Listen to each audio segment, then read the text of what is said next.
that the aspiration for a Jewish homeland, peaceful nuclear power, 6 million Jews' legitimacy of continued Israeli settlement, the need for a Palestinian state, free to choose and live their faith. The Holy Quran tells us, the Talmud tells us, the Holy Bible tells us. We cannot impose peace. Two peoples with legitimate aspirations, each with a painful history that makes compromise elusive. The United States does not accept the legitimacy of continued Israeli settlements. This construction violates previous agreements and undermines efforts to achieve peace. These statements indicate that, unfortunately, President Obama now fully subscribes to the Arab revisionist version of history. By this, he is undermining the very right to Israel to exist in her own land. Our very presence here in our own land is now being deemed illegitimate. Illegitimate is the will of the God of Israel illegitimate. Our right to be here is based on one thing and one thing alone, that this land was bequeathed to us by the God of Israel, and nothing else is necessary. As if the settlements are the only obstacle to peace. The fact is that there were no settlements in 1948. The Palestine Liberation Organization, bloody terrorist organization which has turned into the Palestinian Authority, the same organization responsible for the death of countless Americans. That organization was founded before there was any Israeli presence in the West Bank. It had nothing to do with settlements. The issue is the existence of Israel.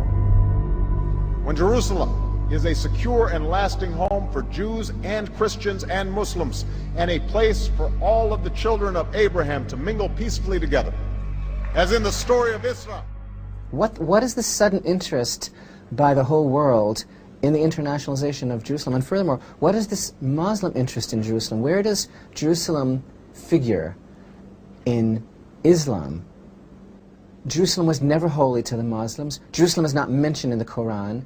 The Muslims bow down and they face Mecca and they turn their backsides up towards what the Jewish people consider to be the holiest place on earth, the location of the Holy of Holies on the Temple Mount. Jerusalem is not even mentioned once in the Quran, but yet mentioned over 700 times in the Torah. Jerusalem was the seat of the monarchy of Israel. Jerusalem was reigned over by King David and King Solomon.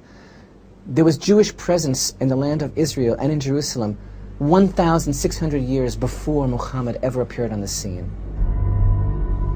Islam has a proud tradition of tolerance.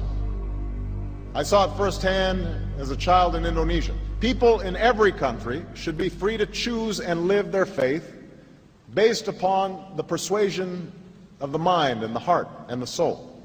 You know, you say that Islam has a proud tradition of tolerance. Let me tell you what goes on here in Jerusalem at the place of the Holy Temple, the Temple Mount. If Jews or Christians try to pray there, they are prevented by the Muslims who control the Temple Mount from praying to God. They are physically prevented from praying. They'll be dragged off the mount, they're observed, they're watched, they're searched first before they enter to make sure they don't have any Bible, any sort of paraphernalia.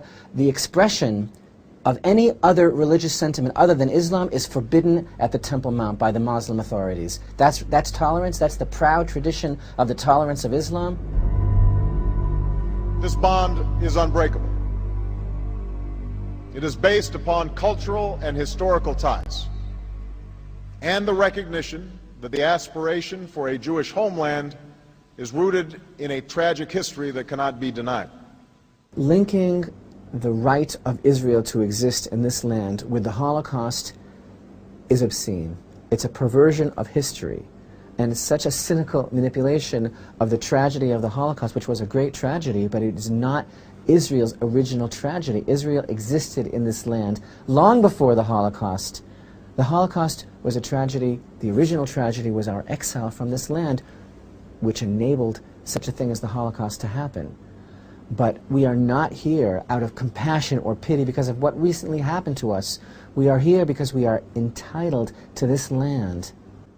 This was the land of King David and King Solomon. In summing up the right to Israel to live as a sovereign nation in her own land, why start history from the Holocaust?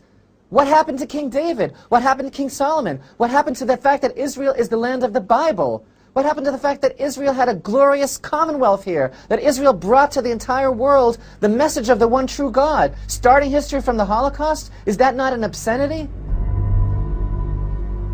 Tomorrow I will visit Buchenwald, which was part of a network of camps where Jews and any nation, including Iran, should have the right to access peaceful nuclear power if it complies with its responsibilities under the Nuclear Non-Proliferation Treaty.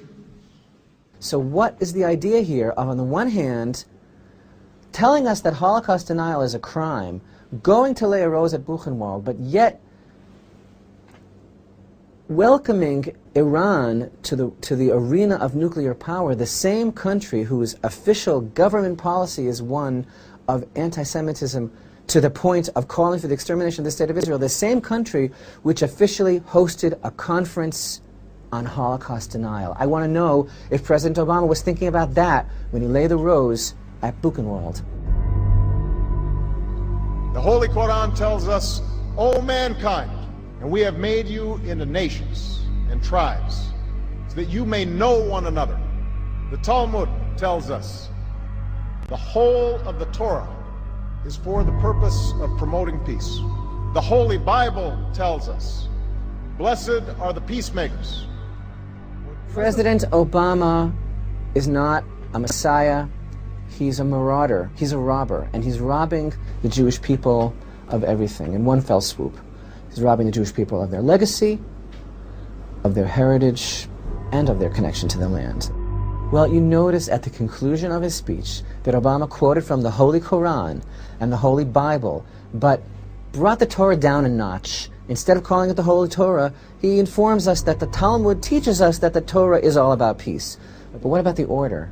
The order, the Torah, Judaism is the mother of all religions. And just as the Torah preceded the Quran, and just as the Torah preceded the New Testament, the Jewish people's presence in the land of Israel precedes Islam and precedes Christianity.